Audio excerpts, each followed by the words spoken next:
Hallelujah, জয় যিশু, praise Lord. আপনাদের সবাইকে আমি যিশু খ্রিস্টর নামে সুস্বাগতম জানাই। আমি সবাইকে কাছে ক্ষমা চেয়ে নিচ্ছি 15 মিনিটের বেশি দেরি হওয়ার জন্য। তার কারণ এদিকে কারেন্ট ছিল না, আর কারেন্ট না থাকলে লাইট থাকবে না। লাইট ছাড়া আমরা লাইভ হতে পারবো না, আপনি দেখতে পাবেন না, সেটার ভিডিও হবে না, অডিও হয়ে যাবে। সেই জন্য ক্ষমা চেয়ে নিচ্ছি দেরিতে হওয়ার জন্য। আজ আমরা দেখব কেঁদে প্রার্থনা। কেঁদে প্রার্থনা, কেন কেঁদে প্রার্থনা?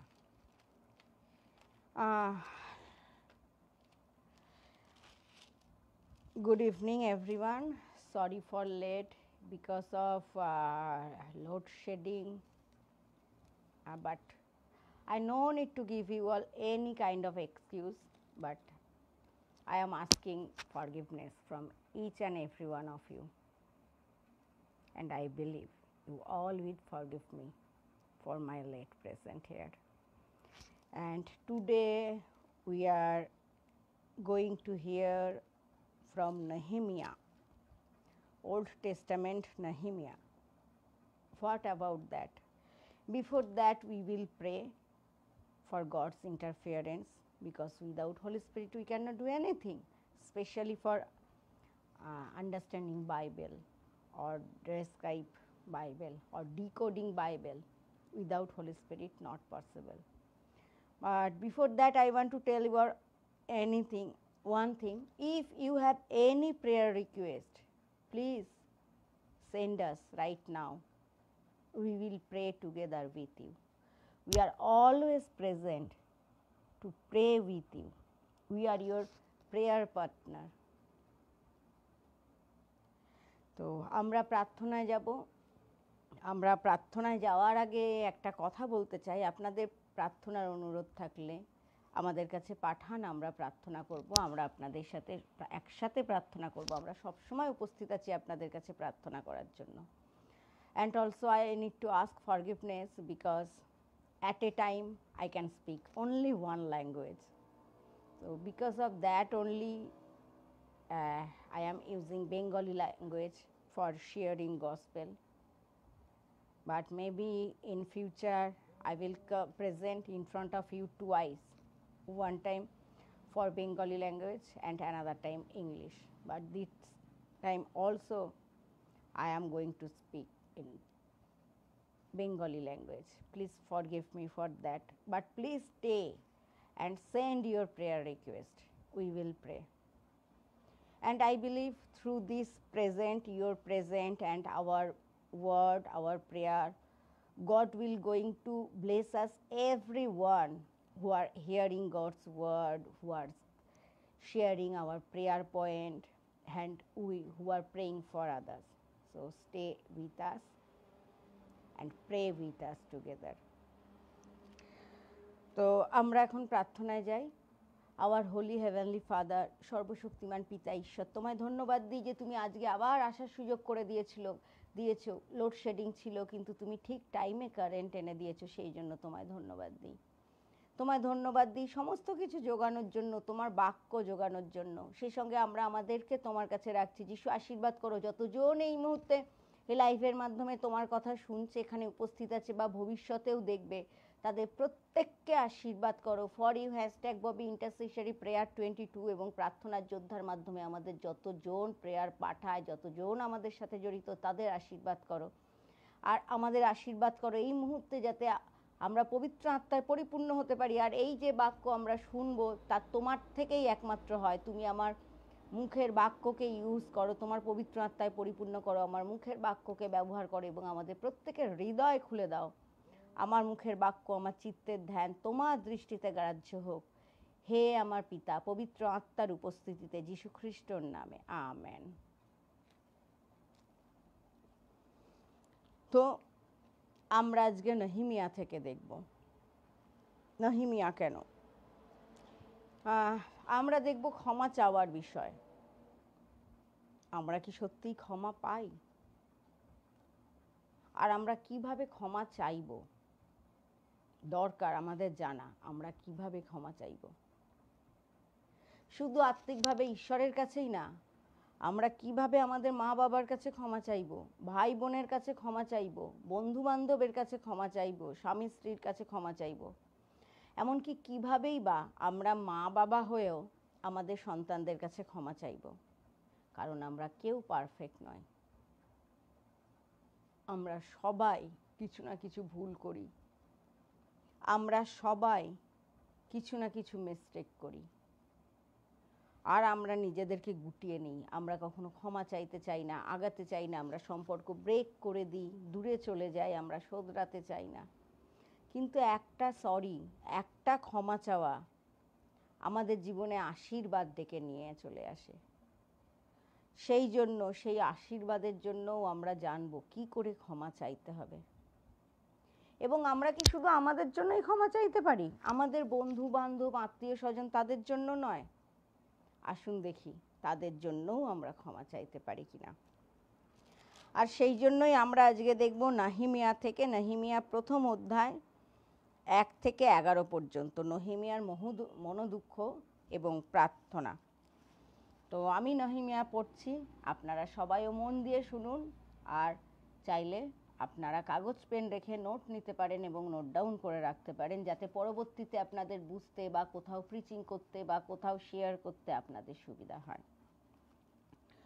নেহেমিয়া প্রথম অধ্যায় প্রথম পদে আরম্ভে এইরূপ: 62তম বৎসরের কিলেব মাসে আমি শুশন রাজধানীতে ছিলাম। তখন হানানি নামে আমার ভ্রাতাদের একজন এবং জিহুদা হইতে কতকগুলি লোক আসিলে আমি তাহাদিগকে বন্দী দশা হইতে অবশিষ্ট রক্ষাপ্রাপ্ত জিহুদীদের ও জেরুসালেমের বিষয়ে জিজ্ঞাসা করিলাম। তখন তাহারা আমাকে কহিল, সেই অবশিষ্ট লোকেরা, অর্থাৎ যাহারা বন্দী দশা হইতে অবশিষ্ট থাকিয়া সেই প্রদেশে আছে, তাহারা অতিশয় দুরূহ স্থান ও গ্লানির মধ্যে রহিয়াছে, এবং জেরুসালেমের প্রাচীর ভগ্ন ও তাহার দ্বারা সকল অগ্নিতে দগ্ধ হইয়াছে। এই কথা শুনিয়া আমি কিছু দিন বসিয়া রোদন ও শোক করিলাম এবং স্বর্গের ঈশ্বরের সাক্ষাতে উপবাস ও প্রার্থনা করিলাম। আমি কহিলাম, বিনয় করি, হে সদাপ্রভু স্বর্গের ঈশ্বর, তুমি মহান ও ভয়ঙ্কর ঈশ্বর, যাহারা তোমাকে প্রেম করে, আজ্ঞা সকল পালন করে, তাহাদের পক্ষে তুমি নিয়ম ও দয়া পালন করিয়া থাকো। এখন তোমার দাসের প্রার্থনা শুনিবার জন্য তোমার কর্ণ অবহিত ও চক্ষু উন্মিলিত হোক। আমি তোমার দাস ইসরায়েল সন্তানগণের জন্য দিবা রাত্র তোমার নিকটে প্রার্থনা করিতেছি এবং ইসরায়েল সন্তানদের পাপ সকল স্বীকার করিতেছি। বাস্তবিক আমরা তোমার বিরুদ্ধে পাপ করিয়াছি, আমিও আমার পিতৃকুলও পাপ করিয়াছি। আমরা তোমার বিরুদ্ধে অতিশয় দুষ্কর্ম করিয়াছি। তুমি আপন দাস মোশিকে যে সকল আজ্ঞা, বিধি ও শাসন আদেশ করিয়াছিলে, তাহা আমরা পালন করি নাই। বিনয় করি, তুমি আপন দাস মোশির প্রতি আদিষ্ট এই কথা স্মরণ করো, যথা তোমরা সত্য লঙ্ঘন করিলে আমি তোমাদিগকে জাতিগণের মধ্যে ছিন্ন ভিন্ন করিব। কিন্তু যদি তোমরা আমার কাছে ফিরিয়া আইসো এবং আমার আজ্ঞা সকল পালন ও তদানুযায়ী কর্ম করো, তবে তোমাদের কেহ কেহ আকাশের প্রান্তভাবে দূরীকৃত হইলেও আমি তথা হইতে তাহাদিগকে সংগ্রহ করিব এবং আপন নামের নিবাসার্থে যে স্থান মনোনীত করিয়াছি, সেই স্থানে তাহাদিগকে আনিব। ইহারা তোমার দাস ও তোমার প্রজা, যাহাদিগকে তুমি আপন মহাপরাক্রম ও বলবান হস্ত দ্বারা মুক্ত করিয়াছ। হে প্রভু, বিনয় করি তোমার এই দাসের প্রার্থনাতে, এবং যাহারা তোমার নাম ভয় করিতে সন্তুষ্ট, তোমার সেই দাসেদের প্রার্থনাতে তোমার কর্ণ অবহিত হোক। আর বিনয় করি, আদ্য তোমার এই দাসকে কৃতকার্য করো ও এই ব্যক্তির সাক্ষাতে করুণা প্রাপ্ত করো। আমি রাজার পানপাত্র বহক ছিলাম। এখানেই পাঠের সমাপ্তি। আমেন। আমরা এখানে দেখি একটা খুব সুন্দর ক্ষমার প্রার্থনা করা হয়েছে। নেহেমিয়া তখন জেরুসালেমে ছিল না, সে অন্য দেশে এক রাজার পানপাত্রবাহক ছিল, বিশ্বস্ত ছিল তার মানে। কিন্তু সে যখন শুনলো জেরুসালেমে যারা আছে তাদের অভাব, দুঃখ, কষ্ট, তাদের যন্ত্রণা, অত্যাচার, সে আর ঠিক থাকতে পারল না। সে ঈশ্বরের কাছে কেঁদে উঠল সে ঈশ্বরের কাছে ক্ষমা ভিক্ষা চাইল এবং সে ঈশ্বরের জন্য ঈশ্বরের কাছে নিজেকে সমর্পণ করলো। কি করে করলো? মনের ভেতর থেকে। এখানে আমরা দেখব কিছু জিনিস। এক হচ্ছে ক্ষমা চাওয়া, সেটা ভেতর থেকে উঠে আসা দরকার। মুখে সরি বললাম, মুখে ক্ষমা চাইলাম না, সেটা ঈশ্বর পছন্দ করেন না। আমাদের কেউ যদি বলে আমরাও পছন্দ করি না। সেই জন্য ক্ষমা চাওয়ার প্রথম সত্য যেটা, সেটা হচ্ছে হৃদয়ের ভেতরে উপলব্ধি করা যে ভুল করেছি, ভুল হয়ে গেছে। হৃদয়ের ভেতরের উপলব্ধিই আমাদের ক্ষমা বয়ে আনতে পারে, ক্ষমা চাইতে উৎসাহ দিতে পারে, যেটা নেহেমিয়ার জন্য হয়েছিল। আর যখন ভেতরে উপলব্ধি হয় ভুল হয়েছে, ক্ষমা চাইতে হবে, তখন সেটা একটা আগুনের মধ্যে দগ্ধায় প্রত্যেকটা মানুষকে, যার অনুভূতি হয়। আর সেই দগ্ধানো তাকে সেই ভুল থেকে দূরে রাখতেও সাহায্য করে, তাকে সেই ভুল থেকে দূরে করে দিতেও সাহায্য করে। সেই যে দগ্ধানো তার মধ্যে আসে, সেই দগ্ধানোর কারণে সে কিন্তু আর কখনো সেই ভুলটা করতে চাইবে না। যেটা আমরা দাউদকে দেখি, রাজা দাউদের মহাপাপ, কিন্তু তার সেই যে ভুল, সেই যে ছটফট করা, উপবাস করে কাঁদা, যন্ত্রণায় ছটফট করা, সেই যে ভেতর থেকে রিয়েলাইজেশন, তা তাকে আর সেই ভুল করতে দেয়নি। আর তাই জন্যেই সে ঈশ্বরের হৃদয়ের কাছের মানুষ ছিল। আমরাও ঈশ্বরের হৃদয়ের কাছের মানুষ হতে পারি। দাউদও ভুলে ভরা ছিল, আমরাও ভুলে ভরা, নেহেমিয়াও ভুলে ভরা ছিলেন। কিন্তু কি, যখন তারা উপলব্ধি করেছে ভুল, হৃদয় থেকে তারা স্যারেন্ডার করেছে। প্রথম হচ্ছে হৃদয় থেকে উপলব্ধি, যেটা নেহেমিয়া করেছিলেন। আর হৃদয় থেকে উপলব্ধির পরে দ্বিতীয় কি? দ্বিতীয় হচ্ছে অনুশোচনার আগুনে জ্বলা। প্রথম হচ্ছে হৃদয় থেকে উপলব্ধি করা যে আমার সত্যিই ভুল হয়েছে, আর হৃদয় থেকে যখন উপলব্ধি আসে, দ্বিতীয়টা হচ্ছে অনুশোচনার আগুনে জ্বলা, যে আমি ভুল করে ফেলেছি, আমাকে এর থেকে বেরোতে হবে, আমায় ক্ষমা চাইতে হবে। শুধু ক্ষমা চাইতে হবে না, আমি এই পথে যাচ্ছিলাম, এই ভুল করছিলাম, আর করব না, এই ইউটার্ন নিয়ে চলে আসব। অনুশোচনার আগুনে জ্বলা। তারপরে কি? তারপরে যখন নিজে এতটা ভুল উপলব্ধি হলো, যখন অনুশোচনায় জ্বলছে, তখন 3 নম্বরে হচ্ছে ঈশ্বরের কাছে নতজানু, কাঁদা, চোখে জল দিয়ে, মন থেকে চোখে জল দিয়ে ঈশ্বরের কাছে অনুশোচনা করা, ঈশ্বরের কাছে কাঁদা। যেটা আমরা নেহেমিয়াকে দেখছি, সে ঈশ্বরের কাছে কেঁদে প্রার্থনা করছে। এখানে 4 বলছে, এই কথা শুনিয়া আমি কিছুদিন বসিয়া রোদন ও শোক করিলাম এবং স্বর্গের ঈশ্বরের সাক্ষাতে উপবাস ও প্রার্থনা করিলাম। তার হৃদয়ে যখন দুঃখ এলো, সে অনুশোচনায় জ্বললো, সে কাঁদলো, সে ছটফট করলো এবং উপবাস সহকারে ঈশ্বরের কাছে প্রার্থনা করলো। আমাদের হৃদয়ের ভেতরে যখন অন্তর্জ্বালা হয়, তখন আমরা তাই করি। সেটা আমার লাগবেই, ক্ষমাটা আমার লাগবেই। তাহলে প্রথমে হৃদয়ে উপলব্ধি, দ্বিতীয় তার থেকে ওঠা অন্তর্জ্বালা, তৃতীয় হচ্ছে তার বহিঃপ্রকাশ। কি? তার বহিঃপ্রকাশ হচ্ছে শোক করা, কাঁদা, আর কি? ঈশ্বরের কাছে প্রার্থনা করা, নতজানু হওয়া।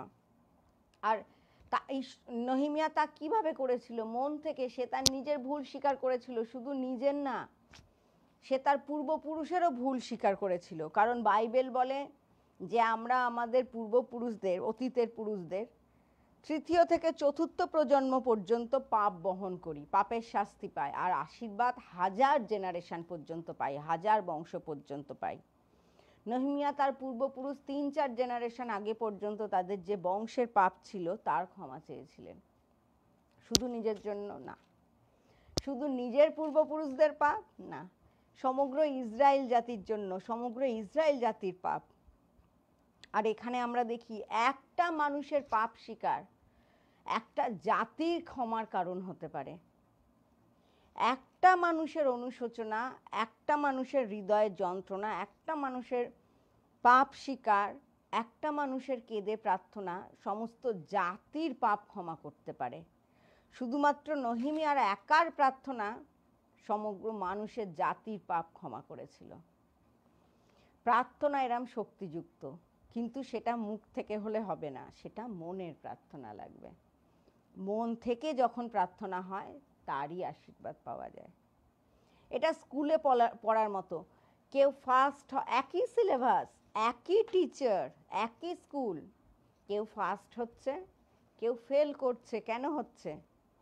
যে ফার্স্ট হচ্ছে সে মন দিয়ে পড়ছে, আর আমরা একটু দেখি যে ফেল করছে সে কিন্তু সত্যিই ফাঁকি দিচ্ছে। ঠিক সেরকমভাবে আমরা যখন ঈশ্বরের কাছে মন দিয়ে প্রার্থনা করি তখন আমাদের প্রার্থনা শোনা হয়। তখন একা ক্ষমা পাই তা না, পুরো সমাজ পরিবারও ক্ষমা পায়। কিন্তু যখন মন দিয়ে না করি তখন ফেল করে যাই, তখন একা মানুষও ক্ষমা পায় না। এবার ভাবুন যারা স্কুলে ফার্স্ট সেকেন্ড হচ্ছে তারা কিন্তু কোশ্চেন নিয়ে কোনো প্রশ্ন করে না। তারা বলে না যে হ্যাঁ এটা আউট অফ সিলেবাস, তারা বলে না যে না এটা তো আসার কথা ছিল না, তারা বলে না এ মা কি হবে আমি তো পড়িনি, তারা বলে না। তারা বলে না যে বাড়ির কারোর শরীর খারাপ ছিল, দেরি হয়ে গিয়েছে, আসতে দেরি হয়েছে, কিচ্ছু বলে না। কিন্তু যে মানুষটা ফেল করে যায় বা যে মানুষটা লাস্ট নাম্বার পেয়ে পাশ করে সে কি বলে, এ প্রশ্নটা সিলেবাসের বাইরে ছিল, এটা অন্যায়। আরে ওই প্রশ্নটা তো এমনভাবে লেখা ছিল আমি তো বুঝতেই পারিনি, ওইটা ওইটা তো আমি টাইমই কোলাতে পারিনি। আরে কি করে পড়বো, এই বাড়িতে এত সমস্যা, সব কাজ করতে হয়, রেশন বাজার করতে হয়, এখন আবার লকডাউন চলছে, পড়ার টাইম কোথায়, কোচিংয়ে যেতে পারছি না। যারা ফেল করে তারা এরম বাহানা দেয়। কিন্তু যারা পাশ করে তারা ওই একই টিচার, ওই একই স্কুল, ওই একই সিলেবাসে পড়েই ফার্স্ট হয়। ঠিক সেরকমভাবে আমাদের যাদের প্রার্থনা ঈশ্বরের কাছে গ্রাহ্য হয় বা যাদের হয় না, আমরা সবই একই বোটেই আছি, আমরা একসাথেই একই ঈশ্বরের কথা শুনছি, একই ঈশ্বরের ধ্যান করছি, কিন্তু তফাৎ কি? যাদের প্রার্থনা গ্রাহ্য হচ্ছে তারা মন থেকে প্রার্থনা করছে, তারা সত্যি অনুশোচনা করছে, তারা দগ্ধাচ্ছে, ছটফট করছে, তারা উপবাস করছে, তারা চোখে জল দিয়ে নত জানু হয়ে ঈশ্বরের কাছে কেঁদে প্রার্থনা করছে। তাই তারা ফার্স্টভাবে পাশ করছে। কি করে? তারা তাদের ক্ষমা পাচ্ছে, তাদের জন্য তাদের পূর্বপুরুষের পাপের ক্ষমা পাচ্ছে, তারা তাদের পরিবার আত্মীয় স্বজন পুরো সবার ক্ষমা বহন করছে। আর ক্ষমা বহন করা মানে আশীর্বাদ বহন করা। তারা যখনই ক্ষমা পেয়ে যাচ্ছে তখনই ঈশ্বরের থেকে প্রচুর আশীর্বাদও আসছে, তাদের জীবনের বন্ধ থাকা দরজা খুলে যাচ্ছে, তাদের জীবনের বাধা খুলে যাচ্ছে, তাদের জীবনে শান্তি আসছে, নতুন নতুন দিকের উদয় হচ্ছে, আটকে যাওয়া কাজ হচ্ছে, বেঁধে যাওয়া জিনিস হচ্ছে। যা আমরা নেহেমিয়ার প্রার্থনায় দেখি যে নেহেমিয়ার প্রার্থনা এমন আশীর্বাদযুক্ত, এমন স্ট্রং ছিল যে ঈশ্বর তার প্রার্থনা শুনেছিলেন। সেই কাজের মাধ্যমে দেখি কি না, সে যে রাজার অধীনে দাসকর্ম করত সেই রাজা তাকে ছেড়ে দিয়েছিল ইসরায়েলে গিয়ে ইসরায়েলের প্রাচীর নির্মাণ করতে। সেই রাজা তার যাবতীয় খরচ দিয়েছিল। এখানে আমরা মাথায় রাখি রাজা কিন্তু ইসরায়েলের ছিল না, রাজা কিন্তু ইহুদি ছিল না, রাজা কিন্তু অন্য জাতের ছিল, অন্য ধর্মের, অন্য বিশ্বাসী ছিলেন। কিন্তু আমাদের সর্বশক্তিমান ঈশ্বর সব পারেন। তিনি যখন নেহেমিয়ার কথা শুনলেন তখন ওই অন্য জাতের, অন্য ধর্ম বিশ্বাসী, অন্য কঠোর রাজার মনেও কথা বললেন, তার মনও নরম করলেন, তিনিও সেই প্রার্থনা শুনলেন। খ্রিস্টতে ভাই বোনেরা, আজকে আমাদের কি এরকম হচ্ছে আমরা প্রার্থনা করছি উত্তর পাচ্ছি না? আমাদের কি এরম হচ্ছে আমাদের সংসারে অশান্তি দূর হচ্ছে না? আমাদের কি এরম হচ্ছে আমাদের অভাব দূর হচ্ছে না? আমাদের কি এরকম হচ্ছে যে আমরা ভয়ে আটকে আছি? আমাদের কি এরম হচ্ছে যে আমরা মৃত্যু ভয়ে জর্জরিত? আমাদের কি এরকম হচ্ছে যে আমরা কিছু কাজ করতে চাইছি কিন্তু বুঝতে পারছি বাধা পাচ্ছি, আমাদের সব কাজ শেষ মুহূর্তে আটকে যাচ্ছে, মানুষে বাধা দিচ্ছে, নানান দিকে সমস্যা হচ্ছে, ঘরে ঝগড়া হচ্ছে, অশান্তি হয়ে যাচ্ছে, হয়ে যাওয়া কাজ আটকে আসছে, পরীক্ষায় রেজাল্ট খারাপ হচ্ছে, এরম হচ্ছে কি? তাহলে খ্রিস্টতে প্রিয় ভাই বোনেরা, আমাদের দরকার খ্রিস্টের সামনে হাঁটুতে আসা। আমাদের দরকার আমাদের হৃদয় অন্তঃকরণে অনুসন্ধান করা, দেখার সেখানে দুষ্টতার পথ আছে কিনা, আমাদের দেখার যে কেন এটা হচ্ছে, আমাদের নিজেদের ভুলে না অন্য কারোর ভুলে, আমাদের দেখার যে আমরা আমাদের সৃষ্টিকর্তাকে যোগ্য সম্মান দিয়েছি তো, আমরা আমাদের সৃষ্টিকর্তার বাধ্য হয়েছি তো, আমাদের মা বাবা পূর্বপুরুষরা বাধ্য হয়েছে তো। যদি কিছু ভুল থাকে হৃদয় থেকে অনুশোচনা করার আর ক্ষমা চাওয়ার আমাদের সময়। সেই জন্যই আমরা 40 দিনের লেন্থের সময় পালন করি, আমরা পালন করছি। আজ বৃহস্পতিবার, পরের বৃহস্পতি এসে গেল, আর বেশি দিন নেই। এই বৃহস্পতি, কাল শুক্র, পরের শুক্র গুড ফ্রাইডে। 9 দিনের মাথায় গুড ফ্রাইডে। আমরা কি অনুশোচনা করছি? এই তপস্যাকালে কি আমরা সত্যি তপস্যা করছি? খ্রিস্টের কাছে নতজানু হচ্ছি, চোখের জলে প্রার্থনা করছি, কিংবা হৃদয়ের অনুশোচনায় প্রার্থনা করছি? আমাদের অসহায়তা ঈশ্বরের কাছে রাখছি। আমরা কি সত্যিই করছি? আমরা কি তা করতে পারছি? নাকি আমরা এখনো মনে মনে পাপ করছি, নোংরা চিন্তা করছি, অন্যের দিকে নোংরাভাবে তাকাচ্ছি? আমি আগের দিন নেটে আনন্দবাজার পত্রিকা পড়ছিলাম, সেখানে দেখছিলাম বলছে এই লকডাউনের সময় পর্ন সাইটে সবাই খুব বেশি করে যাচ্ছে। তাদের মনে হয় 34% তাদের বেড়ে গিয়েছে অল ওভার ওয়ার্ল্ড এবং ইন্ডিয়া অলসো। আমরা কি করছি এই সময়? এই 40 দিনের লকআউটে আমরা কি লকডাউনে আমরা কি করছি? এই 3 সপ্তাহ লকডাউনে আমরা কি করছি? এই 40 দিনের লকডাউনে আমরা তপস্যাকালে আমরা কি করছি? ঈশ্বরের কাছে আসছি, না ওই পর্ন সাইটের একজন মেম্বার হয়ে দাঁড়াচ্ছি? নাকি যাকেই দেখছি তাকে নিয়েই মনে কিছু নোংরা চিন্তা করছি, নোংরা খেয়াল করছি? আর তারপরে আমরা যখন বাধা পাচ্ছি বা জীবনে সমস্যা আছে, তখন বলছি যিশু তুমি নেই, ধর্ম মিথ্যে, ঈশ্বর মিথ্যে। পরীক্ষা ফেল করার পরে যেরকম বলা হয়, না না প্রশ্ন খারাপ এসেছিল, টিচাররা বাজে, স্কুল খারাপ। সেরাম করছি কি আমরা? আমরা ভেবে দেখি কাকে হৃদয় দুঃখ দিচ্ছি। আমরা ভেবে দেখি কাকে অপমান করছি। আমরা ভেবে দেখি কার ক্ষতির চিন্তা করছি। আমরা ভেবে দেখি কার দুর্নাম করছি। আমরা ভেবে দেখি কাকে বাধা দেওয়ার প্ল্যান করছি। আমরা ভেবে দেখি কার পথ কাটার চেষ্টা করছি। যদি এগুলো করি, তাহলে যখন আমাদের জীবনে হবে তখন আমরা চেঁচাতে পারি না যে ঈশ্বর কেন হচ্ছে, তুমি কি নেই? না, কারণ আমরা ফেল করেছি আমাদের দোষে। আমরা পড়িনি, আমরা সিলেবাস পড়িনি, আমরা তার কথা মতো চলিনি, আমরা বাইবেল পড়িনি, আমরা হোমওয়ার্ক করিনি, আমরা বাইবেল ফলো করিনি, আমরা বাড়ির কাজ করিনি, আমরা বাইবেল ফলো করিনি। যে জন্য আমরা কি অবস্থায় দাঁড়িয়ে, আমরা জীবনে বাধার মধ্যে দাঁড়িয়ে। শুধু আমরা না, আমাদের ভবিষ্যৎ প্রজন্ম, সন্তানরাও। কারণ বাইবেল বলে, কি বলে বাইবেল, যে আমাদের পাপের ফল 3-4 জেনারেশন বহন করবে, আর আশীর্বাদ ক জেনারেশন বহন করবে? আশীর্বাদ 1000 জেনারেশন বহন করবে। তাহলে আমাদের ভাবা উচিত আমরা কি করছি। আমরা বাড়ির আশীর্বাদের, আমাদের পূর্বপুরুষদের, আমাদের ভবিষ্যৎ প্রজন্মের আশীর্বাদের কারণ হচ্ছি, না অপমানের কারণ হচ্ছি? নিজেদের উন্নতির কারণ হচ্ছি, না নিজেদের পড়ে যাওয়ার কারণ হচ্ছি? কারণ কি বলে, হিতোপদেশ বলে, ধার্মিক 7 বার পড়ে গেলে উঠে দাঁড়াবে, কিন্তু দুষ্ট একবার পড়লে উঠে দাঁড়াবে না। যাদের আমরা নিন্দে করছি, বাধা দিচ্ছি, সমস্যা তৈরি করছি, তারা যদি ধার্মিক হয়, তারা যদি পড়ে যায়, তারা যদি অপমানিত হয়, লাঞ্ছিত হয়, তাও তারা উঠে দাঁড়াবেন। কারণ ঈশ্বরের দৃষ্টিতে তারা ধার্মিক, ঈশ্বর তাদের তুলবেন। আপনার কি হবে ভাবুন। আপনি যত ভালো জীবনই কাটান, একবার পড়লে আর উঠে দাঁড়াতে পারবেন না। রক্তের তেজ থাকলে আমরা অনেক কিছু করি, কিন্তু বয়স হলে কি করি? আসুন ভাবি এই গুড ফ্রাইডের প্রাতঃকালে। আসুন আমরা নতজানু হই, তার কাছে ক্ষমা চাই। আর যিশু ক্ষমা করার জন্যই বসে আছেন, কারণ যিশু বলেইছেন যে পিতো ইহাদিওকে ক্ষমা করো, ইহারা কি করিতেছে তাহা জানে না। যিশুর ক্রুশীয় প্রথম বাণী, পিতো ইহাদিওকে ক্ষমা করো, কারণ ইহারা কি করিতেছে তাহা জানে না।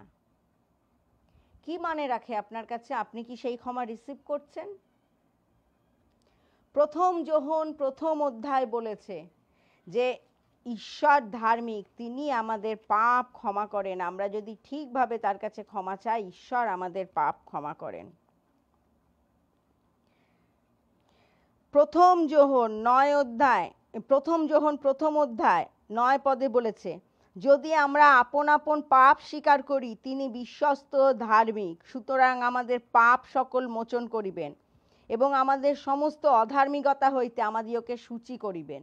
10, যদি আমরা বলি যে পাপ করি নাই, তবে তাহাকে মিথ্যাবাদী করি এবং তাহার বাক্য আমাদের অন্তরে নাই। তার মানে বাইবেলের মতে আমরা সবাই পাপী, আর আমরা জানি বাইবেল সত্যি। আর সেই সঙ্গে কি বলেছে? 9 গুরুত্বপূর্ণ খ্রিস্টতে ভাই বোনেরা, 9 পদ, প্রথম যোহন 1 9 পদ। যদি আমরা আপন আপন পাপ স্বীকার করি, তিনি বিশ্বস্ত ধার্মিক, সুতরাং আমাদের পাপ সকল মোচন করিবেন এবং আমাদিওকে সমস্ত অধার্মিকতা হইতে সূচি করিবেন। আমরা কি পাপ স্বীকার করি?